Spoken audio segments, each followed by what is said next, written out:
네, 시청자 여러분 안녕하십니까. 주식상담 전화, 주상전화 어김없이 돌아왔습니다. 여러분들의 영의정 아나운서 김세영입니다. 네, 오늘 시장의 재료는 많지 않았지만 간밤에 미국의 기술주들이 반등하면서 SK하이닉스가 5%가 넘게 반등이 나왔습니다. 이 외국인의 매수 덕분에 코스피도 2,800포인트 턱 밑까지 올라왔는데요. 이러한 시장 안에서 소외되지 않을 수 있도록 저희가 오늘도 여러분들의 종목 고민 도와드리고 있습니다. 아래 나가고 있는 전화번호 그리고 문자번호 유튜브 창까지 이용해 주시면 되겠는데요. 이쪽으로 고민되시는 종목명, 매수가, 비중 보내주시면 저희가 또 꼼꼼하게 상담 도와드리고 있으니까요. 오늘도 많은 연락 부탁드리도록 하겠습니다. 네, 그럼 종목 고민 도와드리기 전에 저희가 시장 전략부터 만들어드리고 있는데요. 내일장 장원급제 통해서 오늘장 이슈 한번 만나보도록 하겠습니다. 지금 바로 만나보시죠. 네, 오늘 코스닥 시장은 소폭이지만 4거래일 만에 반등했고요. 외국인 수급도 유가증권 시장에서 들어왔습니다. 자, 이제 내일장 급등, 급제할 수 있을 만한 종목들 알아봐야겠죠? 오늘 있었던 이슈 먼저 리뷰해보도록 할게요. 데브시스터즈 이야기입니다. 이성웅 차장님이 월요일에 게임주 하락장의 데브시스터즈와 크래프톤을 소개했었는데요. 오늘 데브시스터즈가 2거래일 만에 급등세를 연출했습니다.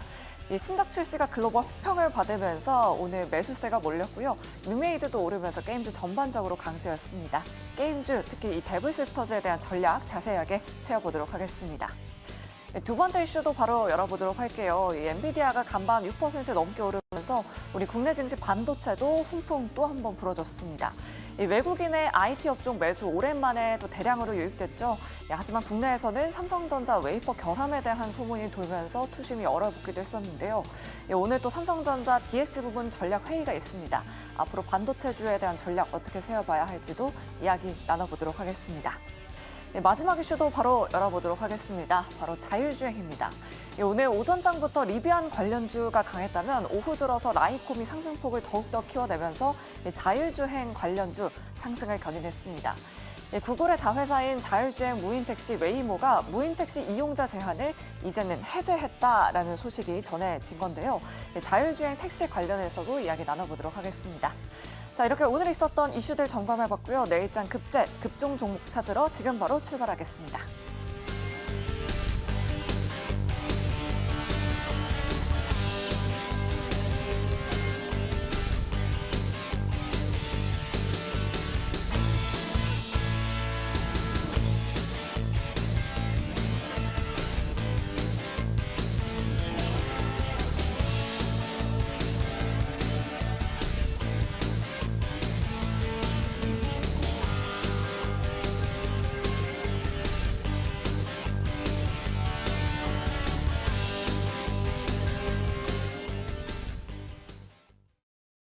네, 내일장 장원급제 시간입니다. 오늘 있었던 이슈 알아보면서 내일장 준비해 보도록 할게요. 오늘 이 시간은 두 분과 함께 하도록 할게요. 오늘은 김태성 본부장 그리고 최진욱 본부장 모셨습니다. 안녕하십니까? 네, 안녕하세요.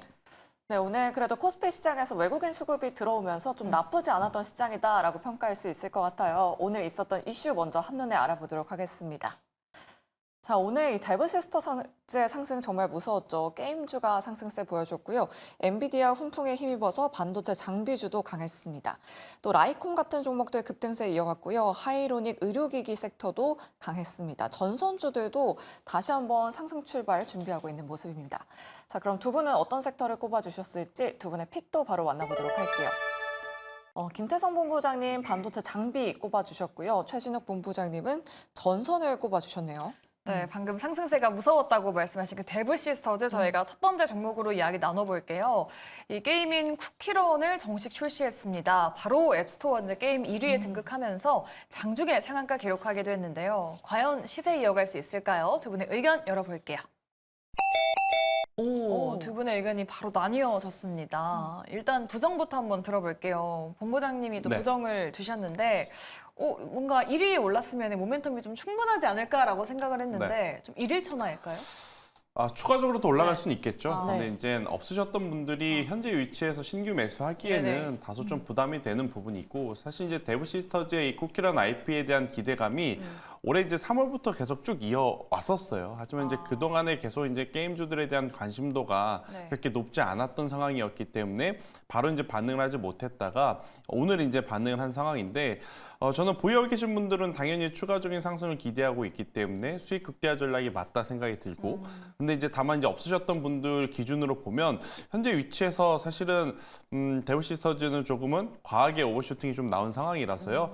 조금은 기다리시는 게 맞지 않을까라는 생각이 듭니다. 일단 1분기 어찌 되었든 자체적으로 허리띠를 좀 졸라맨 게 재무제표에는 굉장히 긍정적이었고 또 2분기에 이렇게 대형 히트작이 나왔다라는 것은 앞으로 3분기, 4분기 그러니까 하반기에는 정말 괜찮은 실적이 나와줄 가능성이 지금 높은 상황이기 때문에요. 뭐 데브 시스터즈에 대해서 제가 부정 의견을 드렸다 그래서 지금 산업과 해당 이 게임의 이제 부정적인 의견은 아니니까 이 부분은 좀 참고를 하셨으면 좋을 것 같고요. 대신에 이제 데브 시스터즈가 이렇게 신작이라고 하는 모멘텀으로 출발을 해준다면 신작 기대감을 좀 가지고 있는 뭐 넵튠이라든지 아니면 이제 펄어비사 같은 기업들이 한번 이제 후순위권으로 움직일 수 있을 가능성도 저는 굉장히 높다 이렇게 좀 말씀드릴 수 있을 것 같고 결국에 이제 게임주의 대장은 뭐니 해도 크래프톤이 아닐까 싶어요. 그런데 이제 크래프톤 같은 경우에는 워낙 시총이 큰 상황이라서 높은 변동성을 좀 보이기엔 어려우니 저는 현실적으로 데브 시스터즈가 현재 위치만 잘 지켜준다면 후순위권 종목군들도 한번 체크를 해보는 것도 괜찮은 전략이 되지 않을까라는 의견 드려보도록 하겠습니다. 네, 다음 신작 출시가 기대되는 게임주로 좀 주목을 해보자라고 이렇게 말씀해 주셨습니다. 그럼 긍정 의견도 안 들어볼 수가 없겠죠. 본부장님은 긍정 들어주셨는데 사실 오늘 주가가 급등했긴 했지만 뭐 이전에 뭐 2021년, 2022년 네. 대비해서는 주가가 굉장히 많이 빠졌거든요. 추가적인 상승도 가능할까요? 저는 일단 오늘 손바뀜이 확실히 좀 일어나지 않았나라고 좀 생각을 많이 하고 있어요. 이제 그간 게임주들 하게 되면 개인 투자자분들이 거의 80% 이상이 좀 물려 있을 만한 좀 그런 게임 산업에 대한 부분들이 워낙 주가의 내림폭이 좀 강했다 보니까 그만큼 또 많이 물려 있었을 겁니다. 특히 뭐 데브 시스터즈 같은 경우도 그 안에 포함이 되겠죠. 워낙 주가가 또 바닥권에서 꽤 오랜 기간 동안 계속해서 횡보 흐름들이 좀 유지가 됐었던 부분들이 있기 때문에 일단 이런 부분들이 결국 이제 쿠키런 신작 모멘텀이 더해지면서 오늘 굉장히 좀 장중에 강한 모습들이 연출이 돼가지고 일단 이제 강하게 올라오니까 기존에 물려 있었던 개인 투자자분들은 본전 심리가 굉장히 강하게 들어오겠죠. 꽤 오랜 기간 동안 물려 있었던 부분들이 있어가지고 적절히 대응을 안 했다고 하게 되면 결국에 매도를 할 수밖에 없는 상황입니다. 근데 그 물량을 자연스럽게 외국인 기관, 투신, 보험 쪽으로 이동을 해줬거든요. 그러니까 결국에 어떻게 보면은 지금 구간에서 손바뀜 현상들이 좀 일어났다라고도 볼 수가 있는 부분들이고 보통 지금 게임 시장에서는 MMORPG에 대한 부분들은 게임성에 대한 부분들이 뭐 훌륭하게 평가가 되어 있는 펄어비스도 물론 있긴 하지만 결국 원터치 게임형 방식이 굉장히 인기가 많습니다. 그러니까 결국엔 지하철이 됐든 뭐 버스가 됐든 대중교통을 이용을 하면서 단순하게 MMORPG 같이 이렇게 복잡한 구도에 있는 그런 게임성보다도 간단하게 좀 할 수 있는 원터치형 게임에 대한 부분들의 인지도가 굉장히 많이 올라가 있는 상태이거든요. 결국 이제 쿠키런 IP 기반으로 해가지고 독점적인 지휘권을 가지고 있는 부분들 그리고 이 쿠키런 IP 자체가 지금 10년 넘게 장수를 해오고 있는 기업이에요. 그러니까 결국엔 쿠키런의 이 하나의 IP로만 가지고 계속해서 10년 넘게 매출이 나오고 있다는 거죠. 그러면 결국 그만큼의 인지도가 많이 쌓여있는 상황에서 이번 쿠키런 신작 같은 경우도 사전 예약제가 200만 명이 지금 돌파가 된 상황입니다. 그리고 이제 테스트 기간을 거쳐가면서 긍정적인 피드백률만 보면은 거의 94% 이상까지 나온 상황이거든요. 그러면 앞으로 이 모험의 탑과 또 별개로 오븐 스매시까지도 신작이 지금 대량으로 또 예정이 되어 있는 상태이다 보니까 결국 이제 매출 성장에 대한 부분들의 시너지가 효과가 확실하게 좀 나타나줄 가능성이 좀 높다고 보고 있는 상황이고요. 뭐 물론 지금 주가가 좀 급등이 나와가지고 좀 부담이 될 수는 있어요. 다만 저는 꽤 오랜 기간 동안 박스권에 있었던 부분들을 오늘 강한 대금을 실어가지고 돌파를 해줬습니다. 그러니까 그간 계속해서 윗꼬리를 남기면서 내려왔던 부분들의 대금보다 거의 50% 넘게 더 많이 터져준 부분들이거든요. 그렇다는 것은 결국엔 지금 라인에서는 68,300원이 강한 지지 역할을 해줄 가능성이 높습니다. 그러니까 이 68,300원 부분만 지지를 해준다면은 데브 시스터즈 같은 경우는 이제 막 좀 우상향 기조가 유지가 될 가능성이 높다고 보고 있는 상황이고요.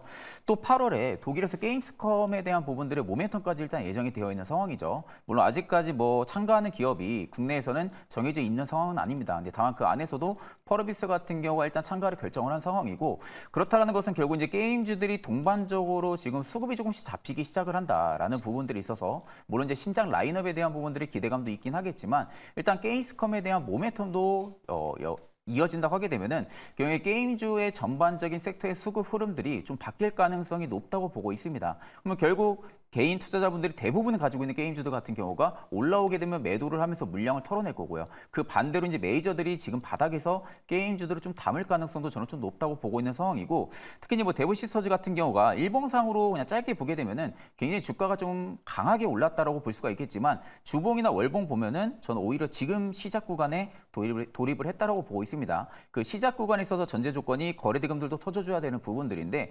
거래대금들도 보게 되면은 꽤 오랜 기간 동안 안 터졌던 거래대금들 그 이상의 대금들이 이번 주에 좀 터진 부분들이거든요. 그렇기 때문에 저는 오히려 조정이나 아니면 이제 변동을 준다고 해도 우상향, 즉 저점을 계속 좀 높여나갈 가능성은 높다고 보고 있는 상황입니다. 네, 두 분 다 어쨌든 오늘 데브시스터즈의 상승이 게임주에 좀 투심을 더해줬다라는 부분에 있어서는 좀 동일하신 것 같습니다. 이렇게 게임주에 대한 이야기 나눠봤고요. 다음으로는 자율주행 관련주도 짚어보겠습니다. 앞서서 말씀해주셨던 뭐 구글, 웨이모, 자율주행 이슈도 있고 또 폭스바겐이 리비안에 7조 원을 투자하기로 했다라는 소식까지 더해지면서 오늘 국내 자율주행 관련주도 달렸습니다. 과연 여기서 더 갈 수 있을까요? 두 분의 의견도 한번 열어보도록 할게요. 오, 의외로 두 분 다 부정을 주셨네요. 그러니까요. 그럼 김태선 본부장님께 한번 여쭤보도록 할게요. 네. 오늘 그래도 라이콤이 급등세를 보이긴 했는데 아직 우리나라 뭐 수혜주는 없다라고 봐도 될까요? 그죠? 네. 이들은 이들의 이야기이기 때문에 굳이 우리가 이 뉴스에 너무 흥분하실 필요는 없다 생각이 들고 있고 우리나라도 그렇고 미국도 그렇고 사실 이제 중국을 제외한 대다수의 나라가 어떤 이제 도로 쪽에서의 자율주행 이 플랫폼의 자연스러운 어떤 상용화는 굉장히 또 시간이 오래 걸릴 가능성이 저는 높다라는 생각이 들어요. 특히나 이제 우리나라 같은 경우에는 제가 누차 여러 번 강조드렸지만 하드웨어 쪽으로는 굉장히 강한 나라입니다. 하지만 소프트웨어 쪽으로는 과연 우리나라 기업들이 글로벌에서 얼마만큼의 경쟁력을 좀 보여줄 수 있을까 저는 아직은 이 부분에 대해서 의구심이 좀 드는 상황이라서 뭐 라이컴이 안 좋다라기보다는 대체적으로 소프트웨어 기업들의 실적을 확인을 하고 투자를 해도 저는 늦지 않는다라는 생각이 들고 있고 또 이제 자율주행 관련해서 이제 관심 있으신 분들 같은 경우에는 결국 이제 자율주행하면 가장 이제 먼저 우리가 떠오르는 쪽은 카메라 모듈 쪽이거든요. 네. 그러니까 자율주행만 가지고는 배를 굶습니다, 회사가. 지금 당장 돈을 못 벌어요. 그렇기 때문에 이 카메라 모듈 사업을 통해서 실적이 우선 밑바탕이 되는 기업들 안에서 자율주행이라고 하는 사업을 키워나가고 있는 기업에 저는 집중을 하시는 게 가장 좋지 않겠는가라는 생각이 들어서요. 뭐 오늘 이 뉴스에 움직이는 종목군들 다수는 우선은 테마주라고 저는 보셔야 될 것 같고 아무래도 이제 여전히 주도주가 살아있으면 우리가 오늘 SK 하이닉스를 통해서 한 번 더 확인을 했지 않습니까? 그래서 테마주는 변동성이 굉장히 또 심해질 수는 있습니다. 안 좋다기보다는 매매하기가 어렵다라는 표현이 더 맞을 것 같아서 저는 매매하시기에 좀 부담스러우신 분들은 이런 쪽에 이제 포모 현상을 너무 느끼실 필요는 없고 저는 길게 봤었을 때는 결국 카메라 모듈 쪽이 가장 우리나라 기업들 안에서는 피라미드의 정점에 서 있을 가능성이 높지 않겠는가라는 의견 드려보도록 하겠습니다. 네, 알겠습니다. 일단 자율주행을 좀 테마로 보자라고 이렇게 말씀해 주셨습니다. 그럼 SK 하이닉스 이야기 나온 김에 본부장님께 탑픽 섹터 한번 여쭤보도록 할게요. 또 마이크론의 실적 발표도 있고 네. 오늘 뭐 여러 가지 이슈가 많이 나왔습니다. 삼성전자 웨이퍼 부문 결함도 있고 그럼에도 불구하고 그렇죠. 반도체 장비를 꼽아주셨어요.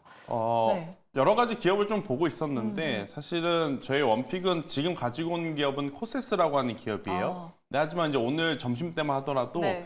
하나 머티리얼즈를 갖고 올까 말까 굉장히 고민을 했는데 네. 전공정 쪽에 공감이 가시는 분들 같은 경우에는 저는 하나 머티리얼즈를 좀 보시는 게 맞을 것 같고 일단 코세스 같은 경우에는 사실 이제 애플의 우리 에어팟 잘 알잖아요. 네네. 그러니까 이 에어팟을 만드는 공정 중에 레이저 커팅 이 공정의 장비를 납품한 기업이 바로 이제 코세스입니다. 그러니까 뭐 모바일도 모바일이지만 디바이스 쪽으로 조금은 최적화되어 있는 장비를 만드는 기업이고 우리가 지금 글로벌 쪽으로 뭐 여러 가지 기업들에 대한 이야기를 하지만 엔비디아가 없을 때 미국이 무엇이 강했나를 생각을 해보면 당연히 애플을 떠올릴 수밖에 없을 것 같아요. 또 이제 애플과 관련한 반도체 관련 기술을 보유한 기업들은 저는 여전히 우리가 좀 관심 있게 좀 보셔야 되는 현재 구간이다라고 좀 설명드릴 수 있을 것 같고 사실 이제 코세스의 전체 매출에 반도체 장비 매출은 50%밖에 안 됩니다. 그럼 나머지 50은 어디서 나오느냐?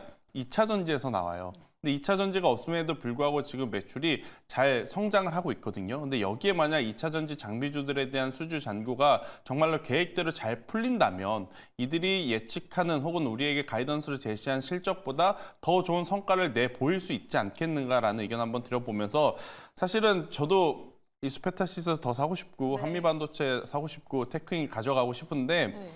지금 만약 반도체 IT에 비중이 없으신 분들이 신규를 매수하기엔 그들은 너무 많이 부담스럽거든요. 그래서 그런 것들을 고려해 봤었을 때는 저는 호세스를 한번 보는 것도 괜찮은 선택이 되지 않을까라는 의견 드려보도록 하겠습니다. 네, 본부장님은 반도체 장비주 안에서 코세스를 좀 꼽아주셨고 하나 머티리얼도 좀 곁들여서 말씀해 주셨습니다. 그럼 최진욱 본부장님의 픽도 들어볼게요. 전선주를 꼽아주셨는데 오늘 또 전선주가 오랜만에 또 잘 갔단 그러니까요. 말이죠. 네네. 이제 좀 시세가 다시 시작되는 건지 그 안에서 어떤 쪽을 지금 보면 좋을까요? 저는 일단 이제 전선 쪽은 뭐 변압기도 마찬가지고 전력 쪽도 마찬가지고 전체 다 뭐 지금은 보셔도 나쁘지는 않은 시기라고 다시 좀 생각을 하고 있는 상황이에요. 그러니까 올해 상반기부터 결국 AI에 대한 기술 성장성에 부여가 돼가지고 데이터 센터에 대한 뭐 수요 증가에 따라서 뭐 전선량에 대한 수요 증가, 뭐 전력량에 대한 수요 증가 이런 부분들이 결국 이제 모멘텀을 끌어오면서 주가를 좀 급등세를 연출을 시켰던 부분들인데 최근에 이제 대부분의 종목들을 다 돌려보시면 고점을 찍고 나서 꽤나 기간 조정이 좀 잘 나온 상황입니다. 그러니까 지금 고점 대비 거의 50% 가까이 좀 반토막이 나 있는 기업들도 굉장히 좀 많은 상황이고요.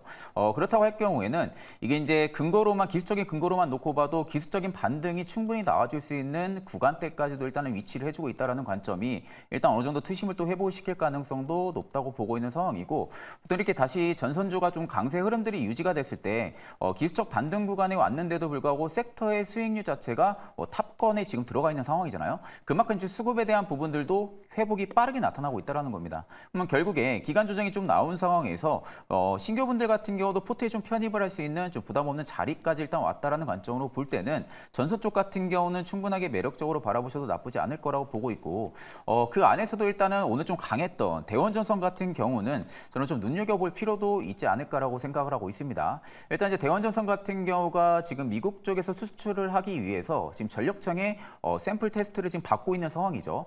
결국 이제 샘플 테스트가 이제 내년 하반기 정도에 지금 완료가 될 것으로 판단을 하고 있는데 보통적으로 샘플 테스트가 완료가 된다고 하게 되면은 실질적인 수주에 대한 효과가 대원전선 쪽에 좀 나타날 가능성이 좀 높다라는 관점으로 말씀해드리고 또 여기서 이제 덧붙여서 말씀해드리게 되면은 워낙 이제 전선 전력 쪽 같은 경우는 LS 전선이라든지 대한전선 같은 이렇게 좀 짱짱한 기업들 결국 이 두 기업이 계속해서 수주 잔고에 대한 부분들의 물량을 늘린다고 할 경우 그리고 수주를 좀 받아온다고 할 경우에는 그 밑에 기아발 쪽으로 계속해서 수급 플레이가 좀 유지가 될 가능성이 좀 높다고 보고 있는 상황이에요. 그러니까 연계성으로만 놓고 본다 하게 되면은 전선 쪽 같은 경우는 대부분의 종목들이 다 골고루 올라가고 있는 상황이잖아요. 그러면 결국 내가 이쪽 포트를 담는다고 즉 편입을 한다고 생각을 할 때는 저는 상위권 1등에서 2등주들 아니면 3등주까지는 충분히 담아보셔도 나쁘지 않을 거라 보고 있는 상황이고 그렇다고 이제 전선 쪽의 포트에 뭐 기업을 뭐 여러 가지를 가져간다고 보기보다는 한 종목 정도 뭐 그렇다고 하게 되면 이제 대장이나 2등주 정도는 충분하게 가져가셔도 저는 좀 수익을 단기간에도 볼 수 있는 구간에 좀 위치를 해주고 있지 않나라는 생각으로 좀 말씀을 해드리겠습니다. 네, 알겠습니다. 오늘 두 분의 탑픽이 모두 두 자릿수대 급등이 나온 네. 종목이라서 사실 약간 좀 부담스럽긴 하지만 대원전선 그리고 코세스까지 우리 시청자 여러분들 눈여겨보시면 좋을 것 같습니다. 네, 저희 본격적으로 여러분들의 종목 상담 도와드리도록 할 텐데요. 지금도 여러분들의 종목 고민 접수받고 있습니다. 아래 나가고 있는 02-2000-4919번 전화번호 열려 있고요. 문자번호 그리고 유튜브 채팅창까지 열려 있으니까요. 이쪽으로 바로 많은 연락 부탁드리도록 하겠습니다. 네, 그럼 저희 종목 고민으로 바로 돌아오도록 할게요.